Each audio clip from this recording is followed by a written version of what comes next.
Welcome to Parenting Village's collaborative chat series. Parenting Village is a program of Jewish Family Services, a nonprofit organization serving caregivers adjusting to parenthood through peer support. I'm Parenting Village board member Kara Juzak, and our chat series is a result of unfortunately having to cancel our largest annual event this year. And so in an effort to preserve the educational and fundraising part of our Family Fest, we will first chat, and then you will hear about some ways you can help Parenting Village. I'm here with Kate Dunlavey, clinical social worker, and our topic today is whole brain thinking. Hi, Kate. Hi, Kara. Welcome. So let's start with the most obvious question. What is whole brain thinking? Yes, so everyone knows that we have two sides of our brains, the right side and the left side, but not everyone knows necessarily what they do. So I like to start by kind of giving you a little snapshot of what each side of the brain does, and then talk about why we want our brain to function as a whole. So the right side of the brain actually controls the left side of the body. It's our more visual and intuitive part of our brain. It's also called the analog brain. And it's responsible for things like creative thinking, our imagination, intuition, holistic thinking. So being able to view a person holistically, being able to view a problem holistically, and kind of some of that 10,000 foot view thinking. It's responsible for the more artistic components of our personality. It helps us visualize our feelings and interpret nonverbal cues. So reading other people's facial expressions, reading tone, reading body language. It's part of our body's rhythm. So everyone sort of has a rhythm to their body, and that kind of lives in our right brain as well. We do things, daydreaming is part of our right brain, and it's really where our emotion center lives. The left side of our brain obviously controls the right side of our body. And the left hemisphere is also called the digital brain. And it's responsible for our verbal skills, so our communication, our ability to talk and understand when other people are speaking to us. It's analytical. It helps us see things in terms of order. This is where we do reading, writing, math, so all sorts of computation, sequencing, the use of logic, being able to think in words, so hearing an internal monologue is part of your left side of your brain, and then kind of that linear thinking, cause and effect, if this, then that, right? And so whole brain functioning is when the right side of our brain and the left side of our brain are working together, and they're firing back and forth, and the skills from the right side and the skills from the left side are complementing one another. And that leads to higher and healthier levels of overall functioning. Thanks, Kate. What a reminder that our brain is really complicated, and there's a lot of parts and a lot of, learning and like you said, kind of this working together, this collaboration between the parts of our brain just to do some things that we usually take for granted. So Right. There's a lot that happens in there. And so how do you relate whole brain thinking to kids, and how does this help kids and parents and teachers understand how kids might learn best, or how we can support kids with this idea in mind? Sure. So whole brain thinking is actually a skill. It's something that we need to practice. We want to build our muscles, right? And so children do this really well in younger ages, and then we need to continue to offer opportunity because we get less and less opportunity for whole brain functioning as we move forward into adulthood. And that's when it's sort of the most critical. It's when we're moving into our older years and we're more responsible for making decisions and things like that.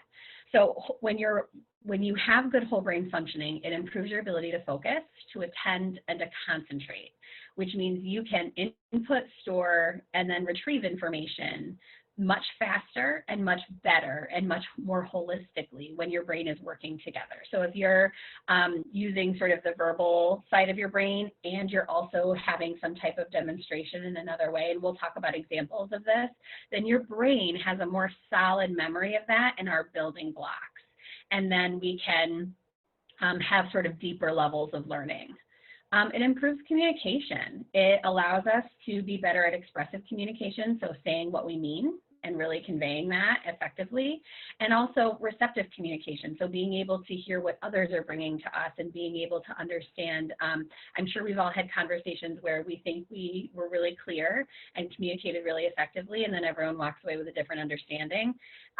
So this helps us not do that. It contributes to psychological flexibility. So that's kind of a new sort of hot term, especially given COVID. It's something that our field, Kara, as you know, has studied for a very long time, but now it's becoming far more relevant. Psychological flexibility has been one of the #1 predictors of adult wellness. So when we look at what sort of leads to the best functioning or the healthiest functioning adults, one of the major components is, are they psychologically flexible or not?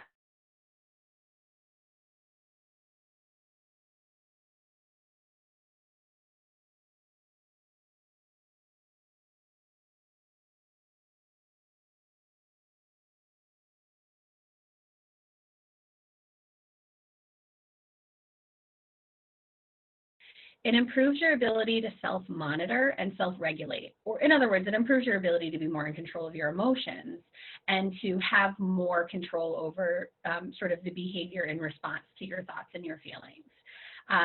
Because it pulls in both your logical self and your emotional self. And usually when we're attending to both of those things, we're making our best decisions. And it improves organization on several levels. It helps us organize our personality and kind of put that where it needs to be, especially as we continue to develop and go through milestones, particularly for middle schools and teenagers. This is a big component. And it helps us think about the way our thoughts and our feelings inform our actions in a logical way as well. And it also helps with like basic organization, like organizing your desk.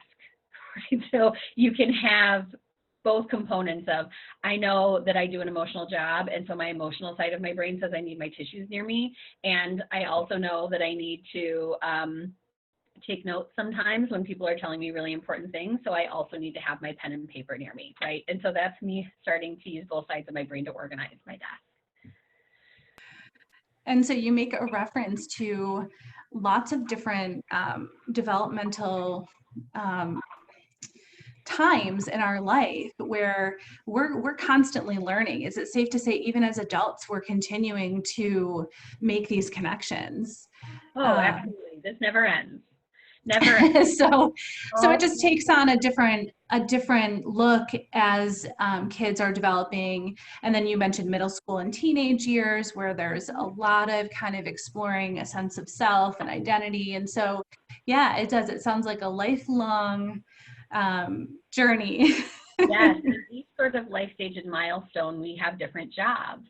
Yep. And whole brain thinking is a really important component of us sort of being able to achieve those milestones and get those jobs done. Yeah, yeah. And so as parents, which is most of the audience, I imagine, is listening to us, as parents, we need to know that we're still working through parts of this whole brain thinking as well. And it's important for us to utilize that skill, as you said. But then we're also trying to parent children that are in their own stage of developing this. So what advice, Kate, do you have for parents to support whole brain thinking and developing these really important skills at home? You know, we've all been home for a long time with our children, and the school year will bring more opportunities for us to spend time. And this sounds like, you know, just a compliment to what we're looking to help our kids do academically and social emotionally. So what advice do you have for parents? Yeah, so as a parent myself, I have 3 kids under 7. I have learned that I can practice my own whole brain functioning while I'm giving them opportunities. So there can be some overlap. Engaging your kids in activities it's actually probably something that most people are already doing a little bit of and don't quite realize that it's whole brain practicing. But it's simple things like when your kids are coloring, throw on some music that has some lyrics in it. Because now we're activating both sides of our brain. We're using the symbolic side by choosing color to be expressive and doing repetitive motions with back and forth, maybe even switching hands to do certain things. And then we're adding some music in the background that has words in it that is activating our left side of our brain. There's really a lot of evidence and a lot of research coming out around the way the arts really promote whole brain thinking, because what ends up happening is children really live in the right side of their brain. They live in the symbolic area, in the emotion center, and their left side of their brain doesn't turn on until they're in older ages. And then as we continue to move through into our adulthood, we tend to focus more heavily on our left side of our brain.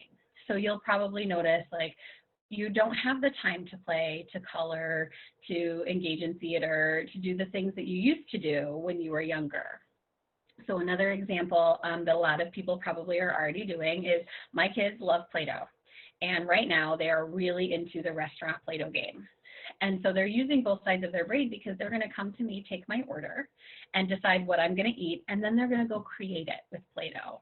And then they're going to bring it back to me, and we're going to have a verbal exchange about it, where I express my delight at what they've made me, and they feel really proud and excited, and then they want to go make something else, right?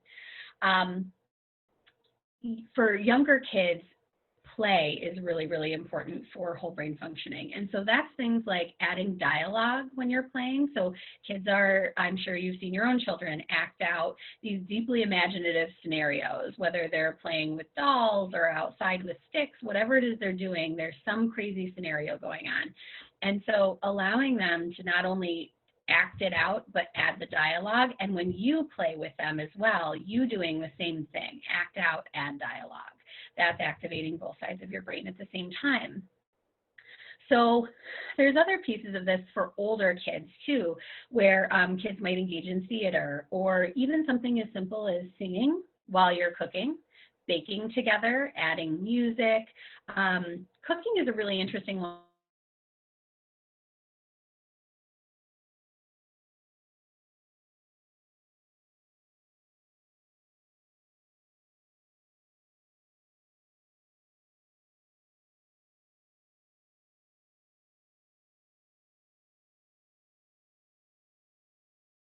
Much whole brain activities.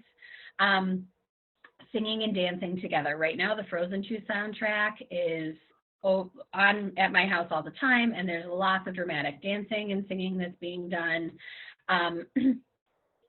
Letting children express their emotions using animal characters. So for really little kids, they might want to roar like a lion when they're angry.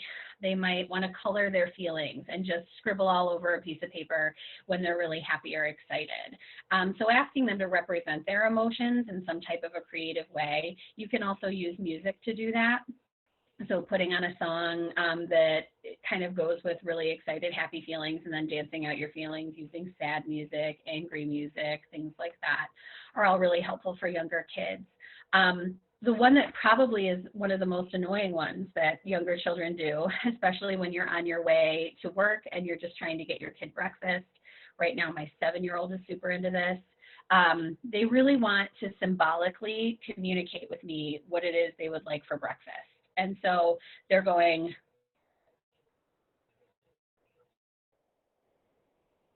using no words, and I'm standing there looking at them like, what are you talking about? I have 5 minutes to get you cereal before I got to walk out the door, right?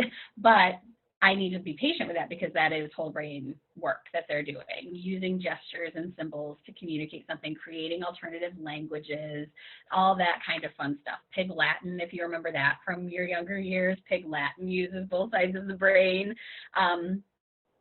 For older kids, things like theater and using body movement, so running, walking, yoga, exercise, swimming, things that activate the right and left side of our brain, especially alternatively by using them cross body, so swimming when you're doing your strokes, walking, running, all of those things. Those are also really, really important. Sorry, I got to look at my notes here real quick. Using creative problem solving with older kids to tackle problems. So helping them think through a variety of options, and then having them demonstrate the solution. So not just, I'm going to talk this through with you. It's, I'm going to talk this through, and then I'm going to kind of role play, or I'm going to act it out in some way, or I'm going to try this on and see if this works somewhere else first. Also being able to use the cognitive behavioral therapy triangle, which is helping kids trace how their thoughts, feelings, and actions interact with one another. And so for people who don't know what the cognitive behavioral triangle is, it's a completely equal triangle that just sort of has each concept on each side, and they all equally infuse into one another. And so thinking about, okay, how did you feel in this moment? And then what were the thoughts that came from that feeling? And then what did you decide to do about it? And for teenagers in particular, this can be really, really significant, especially when you're thinking through something like, I was left out. I saw my friends on Instagram all hanging out and I didn't get invited, and now my feelings are hurt. But my secondary emotion is being angry, and instead of having a transparent conversation, I wrote a mean comment on Instagram and now my friends are all mad at me, right? And so thinking through that triangle can be really, really helpful. I think in general, we really just need to create some regular and consistent space in all of our lives from childhood to adulthood, and to give ourselves space to practice this kind of stuff, to infuse the creative side, to get that right brain up and moving, and then to add in what we can of the left brain, especially for older kids who spend more time in that left brain. So sit down and color, play Play-Doh, go for a walk and sing at the top of your lungs. Those types of things are more meaningful than they seem. Awesome. Thank you so much. You know, your message is very consistent with some of the other experts that we've had talking about the power of play and the power of music. So if anyone's watching that has been keeping up with all of these chats, there are some common themes. And, you know, I think as we are trying to get things done and do our best to really keep plugging along through these tough times, that we may forget to play. I can admit, you know, forgetting to play, but I'll tell you, when I sit down and color, and I'm a coloring and music on in the background person. Hamilton is very big in our house right now, after we've seen it on Disney Plus. So the coloring with my 9-year-old and the singing at the same time, you know, that's one of our favorite things to do. And you bring, you know, kind of the significance, the connection of why that is, you know, how powerful that can be, where it's just, you know, us enjoying time together, but how powerful that can be. So I appreciate those connections, and I think it gives us a sense of being intentional when we're doing those things, and really feeling like, you know, when we can't control so many things in our life, that we can sit down and color and know that we're doing something really great for ourselves and our kids. So I appreciate that reminder and reinforcement and validation. Thank you so much for collaborating with us to offer this discussion. This series is one of many virtual events going on to acknowledge the cancellation of our 8th annual Family Fest, where we connect families with local resources and businesses in a playful social fundraising event. While we've had to be creative in continuing to support and connect families, we are still in need of funds to keep going. Our Nurture and Circles programming are offered free to participants and allows them to benefit from peer support, which is a huge part of our model at Parenting Village. In order to train and staff those programs, we need your help. Excuse me. Please consider supporting Parenting Village by clicking on the donate button on our Facebook page or visiting our website at parentingvillage.org/donate. This series is part of a larger Lemonade Stand campaign with family-friendly events happening throughout the month of August. So you have a few weeks left to really learn, you know, our classes, our Zoom classes that are going on vary from makeup and skincare to Pilates to kids yoga to a puppet show. I believe this week we have the Happy Pirates doing a sing-along. So lots of fun stuff for everyone, and it's really our gift back to the community, you know, trying to offer some way of connecting during this time. So don't miss out. Thanks again. Thanks to Kate, and everyone stay well.